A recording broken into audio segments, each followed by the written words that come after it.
April 19th could help decide who will be the presidential nominee on the Republican and Democratic parties. Today, we learned that Republican candidate Ted Cruz will also be coming to the Queen City at some point next week. Tomorrow, Hillary Clinton will be in Buffalo, and Donald Trump will also be here before the primary.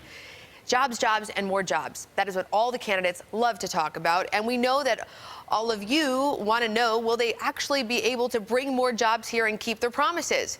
Many of the jobs include manufacturing positions like the ones at the Ford stamping plant on Lakeshore Road here in Buffalo. News 4's Dave Graber takes a closer look at what those jobs mean to Western New Yorkers.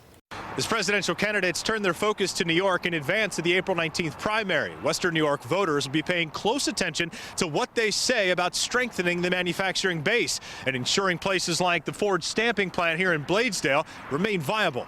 We've got a very rich auto history in Western New York. You've got the big Tonawanda engine plant, which is the largest engine plant in the world.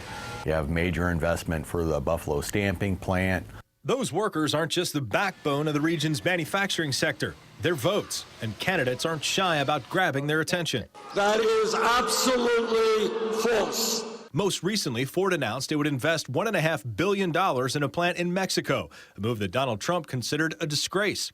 Art Wheaton, a member of Cornell University's Worker Institute, said that's a short-sighted view for the Republican frontrunner. I think it's naive and kind of dangerous to try to have that kind of perspective, because the auto industry is very global. If you're making those products, that's wonderful. If no matter where they're assembled, you're going to be able to make those products for them, and you'll sell more. Wheaton also said Western New York's union base isn't likely to automatically cast a Democratic ballot. I think it's kind of difficult these days. It may have been traditionally that all of the unions voted Democratic, but I don't think it's that way anymore. I think it's everyone goes in the ballot box by themselves and has the freedom to choose whoever they want to. That means candidates on both sides of the aisle will be telling you they're the person to protect American jobs. I think it's very important. I think it's trying to show the image that I'm there for the working person. Jobs are important, and so it's jobs, jobs, jobs. That's really what's important. As the candidates make their stops in Western New York over the course of the next 2 weeks, expect plenty of talking points to highlight the auto industry. It's no coincidence that Hillary Clinton's stop on Friday will be at a museum that celebrates Buffalo's place in automotive history. Reporting in Bladesdale, Dave Graber, News 4.